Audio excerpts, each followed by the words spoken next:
자, 여호수아서는 이스라엘 민족이 어떻게 하나님께서 약속하신 안식을 받는지, 또 어떻게 해서 그 안식을 완전히 얻지 못하게 되는지를 우리에게 보여주고 있습니다. 이제 이 여호수아서의 이야기들을 따라서 교회가, 그리고 신자가 이 땅에서 어떻게 하나님 나라가 주는 그 안식을 얻고 또 이 땅에 하나님 나라를 펼쳐갈 수 있는가를 함께 고민해 보고자 합니다. 자, 하나님께서는 이스라엘을 가나안 땅으로 보내십니다. 가나안 땅은 하나님께서 아브라함에게 주리라 약속하신 땅이죠. 창세기 15장 7절을 보면 하나님께서 아브라함에게 이렇게 말씀하십니다. 나는 이 땅을 내게 주어 업을 삼게 하려고 너를 갈대아 우르에서 이끌어낸 여호와로라. 가나안 땅을 아브라함에게 주기로 하셨대요. 근데 아브라함이 원래 그 땅에 있던 사람이 아니죠. 갈대아 우르에서 데리고 오셨다고 얘기를 합니다. 물론 모든 땅의 주인이 하나님이세요. 온 세상의 주인이신 하나님께서 어느 땅에 누가 살게 할 건지는 하나님 마음입니다. 그건 당연한 일이죠. 하지만 가나안 땅에는요, 수많은 부족들이 터를 잡고 살아가고 있습니다. 이미 아브라함 이전부터 살아가고 있어요. 그러니까 가나안 땅은 쉽게 얘기하면 그들의 땅이지 아브라함의 땅은 아니거든요. 근데 하나님께서 그 땅을 아브라함에게 주시겠다고 약속을 하셨고, 이제 여호수아서에서는 이스라엘 민족에게 그 부족들을 다 진멸하고 그 땅을 차지하라, 이렇게 말씀하십니다. 진멸한다는 것은요, 그 흔적도 남기지 않고 싹 쓸어버린다는 거예요. 사람뿐만 아니라 그들의 가축까지 다 쓸어버리는 거예요. 아니, 그 땅에 이미 사람들이 살고 있고 그 땅에 터를 잡고 있는데 갑자기 느닷없이 이방인을 하나 데리고 와서 이 땅이 이제 네 땅이야, 여기 있는 사람들 다 죽이고 네가 땅을 차지해.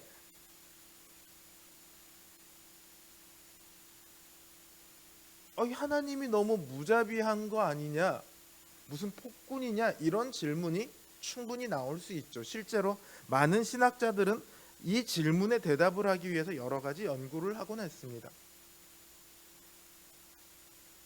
그런데요, 창세기 15장을, 아브라함에게 이 땅을 주리라고 약속하시는 그 창세기 15장을 계속해서 보면 하나님께서 아브라함에게 이렇게 말씀하세요. 네 후손들이 애굽에서 종살이를 하다가 돌아오게 될 것인데 그들이 왜 애굽으로 떠나게 될 것이냐 하면 아직 이 가나안 땅 족속들의 죄가 관영하지 않았기 때문이다, 이렇게 말씀하세요. 관영한다라는 말은요, 가득 찬다라는 뜻입니다. 죄가 가득 차지 않았기 때문에 후손들이 이 땅에 계속 있지 않고 애굽으로 간대요. 그럼 애굽에서 돌아올 때는 언제가 되겠습니까? 이 가나안 땅의 족속들이 죄가 가득 찼을 때, 그때 돌아올 거라는 거예요.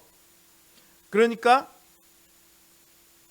이제 이스라엘 민족이 가나안 땅으로 돌아오고 가나안의 족속들을 진멸하는 것은 단순히 이 땅 내 땅이야, 하나님께서 우리에게 주신 땅이야, 너희들은 꺼져, 이렇게 이야기하기 위한 것이 아니고요.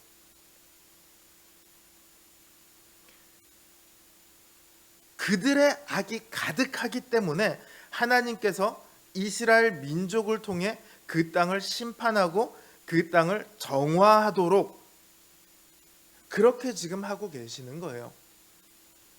하나님이 무자비하셔서 그냥 잘 살고 있는 사람들을 다 죽이고 그 땅을 차지하라고 하는 것이 아니라 그들을 심판하고 그 땅에 하나님 나라를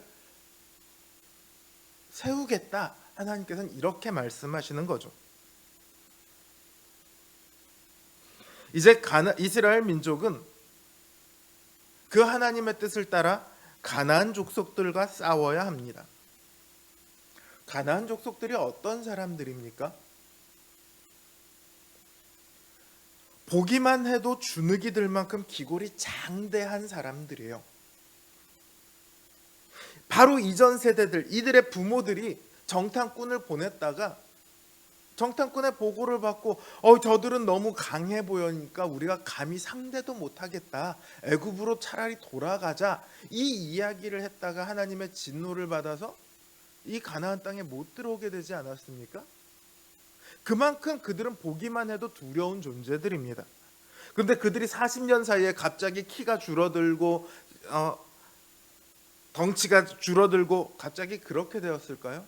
그렇지 않아요. 여전히 그들은 덩치가 크고 이스라엘 민족에 비해서 훨씬 싸움을 잘할 것 같은 그런 사람들입니다. 그들과 이제 싸워야 하는 거죠. 그래서 하나님께서는 이 짧은 오늘의 본문 속에 9절밖에 안 되는 본문 속에서 강하고 담대하라는 말을 3번이나 반복하고 계십니다. 굉장히 많이 반복하고 계시는 거죠. 강하고 담대하라. 쫄지 마라. 두려워하지 마라. 여러분, 두려움이 닥쳐오고 있는데요. 두려워하지 말라고 하면 두려움이 사라집니까? 겁이 나서 달달 떨고 있는데 용기를 내! 그러면 용기가 저절로 생깁니까? 잠깐은 그럴지 모르지만 금방 다시 두려움으로 가득 찹니다. 하나님께서 지금 강하고 담대하라 이렇게 말씀하시는 것은 야, 너 마음을 잡아 용기를 내 이런 응원의 말씀이 아니에요. 그들이 두려워하지 않아도 되는 이유를 말씀해 주고 계십니다. 그게 뭡니까? 그들이 왜 두려워하지 않아도 됩니까? 하나님께서 그들과 동행하실 것이기 때문입니다. 그들이 싸워야 하는 것이 아니라 하나님께서 싸울 것이기 때문입니다. 그러니 그들이 두려워할 필요가 없습니다. 이미 이 가나안 땅에 오기까지 그들은 수없이 많은 싸움을 싸우고 왔습니다. 하나님께서 그 전쟁을 승리로 만들어 가시는 그 과정들을 경험하면서 지금 이곳 가나안 땅을 눈앞에 두고 있습니다. 그들이 이 전쟁에서 승리하는 길은 그들이 갑자기 막 열심히 운동을 해서 힘이 세지는 것이 아닙니다. 전쟁을 칼싸움을 막 연습하고 활을 열심히 쏴서 그 사람을 잘 죽일 수 있는 방법을 훈련하는 것이 아닙니다. 싸워야 하는 것은 그들이 아니라 하나님이십니다. 당연히 승리도 그들이 하는 것이 아니라 하나님이 승리하십니다. 그들이 이제 해야 할 것은 그 승리하시는 하나님의 손에 붙들리기만 하면 됩니다.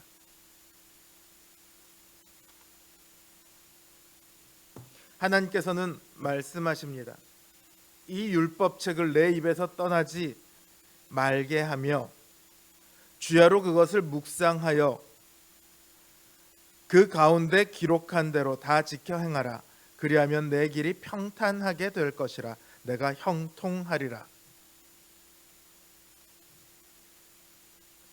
어떻게 하면 그 하나님의 승리에 함께 동참할 수 있습니까? 어떻게 하면 그들이 가나안 족속의 앞에 나섰을 때 하나님의 승리가 그들의 손에 주어질 것입니까? 바로 하나님의 말씀을 믿고 순종하는 것입니다. 이것이 하나님의 승리에 그들이 올라타는 방법입니다.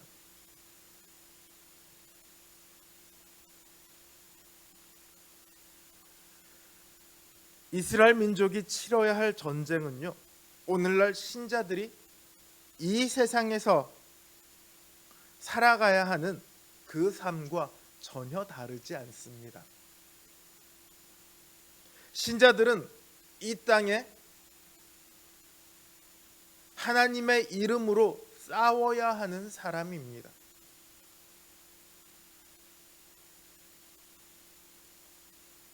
그리고 이 땅에 하나님의 승리를 가져와야 하는 사람들입니다. 그 과정에 수많은 고난도 있고 어려움도 있습니다. 때로는 두렵기도 하고 때로는 내가 할 수 있을까 엄두가 안 나기도 합니다. 그러나 두려워하지 마십시오. 쫄지 마십시오. 세상은 우리를 이기지 못합니다. 세상은 우리를 감당할 수 없습니다. 하나님께서 우리와 함께 하시기 때문입니다. 하나님을 믿고 그 말씀을 따라 강하고 담대하게 믿음으로 살아가십시오. 승리하시는 하나님께서 언제나 우리의 삶을 평안케 형통케 하실 줄 믿습니다.